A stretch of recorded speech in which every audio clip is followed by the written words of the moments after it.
फूल चढ़ाना है। आज ही संकल्प ले, अपना वोट तोखन साहू मोदी जी को दे।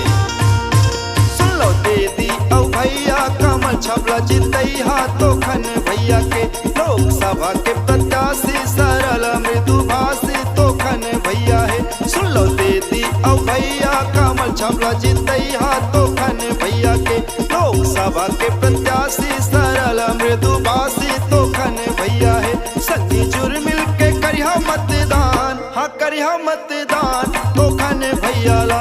कमल फूल के हवे जी निशान, हाँ हवे जी निशान तोखन भैया के। सुन लो दीदी औ भैया, कमल छापला जितैहा तोखन भैया के। लोकसभा के प्रत्याशी सरल मृदुभाषी तोखन भैया है।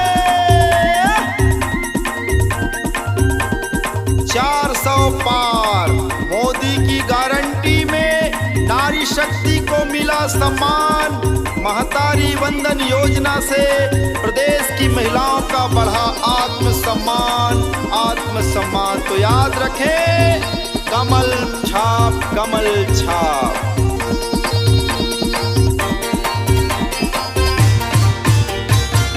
फिर से मोदी जिला चुन के हेलाना, तोखन भैया ला सांसद बनाना। तोखन भैया ला सांसद बनाना। देश के उन्नति और खुशहाली दिलाना, मोदी जी के हवे सपना सजाना। मोदी जी के हवे सपना सजाना। संगी सुने ले हो जी, तोखन साहू के नाम कमल के छाप है निशान। संगी करी हो मतदान। सुन लो दीदी औ भैया, कमल छाप जितैहा तोखन भैया के। लोकसभा के प्रत्याशी सरल मृदुभाषी तोखन भैया है। सुन लो दीदी औ भैया, कमल छापला जितैहा तोखन भैया के। लोकसभा के प्रत्याशी सरल मृदुभाषी तोखन भैया है। 7 तारीख के मतदान केंद्र में जाना है। 7 मई के मतदान केंद्र में जाना है। तोखन साहू भैया ला बिलासपुर लोकसभा के सांसद बनाना है। जम्मू विकास कराना है। नरेंद्र मोदी जी ला फिर से प्रधानमंत्री बनाना है। देश ला आगू ले जाना है। तो याद रखू, कमल छाप। अब के बार लाना 400 के पार, तोखन मोदी जी ला देना जम्मू प्यार। तोखन मोदी जी ला देना माया दुलार। ए भैया, राजमा चुनो भाजपा अब केंद्र के बारी।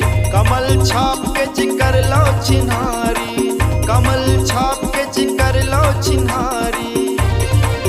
साथी चुन ले हो जी, तोखन साहू के नाम कमल के छाप निशान। संगी करी हो मतदान। सुन लो दीदी औ भैया, कमल छापला जितैहा तोखन भैया के।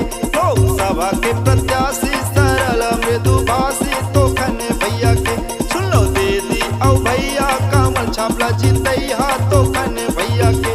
लोकसभा के प्रत्याशी सरल मृदुभाषी तोखन भैया के। संगी जुर मिल के करिहा मतदान, हाँ करिहा मतदान तोखन भैया ला। कमल फूल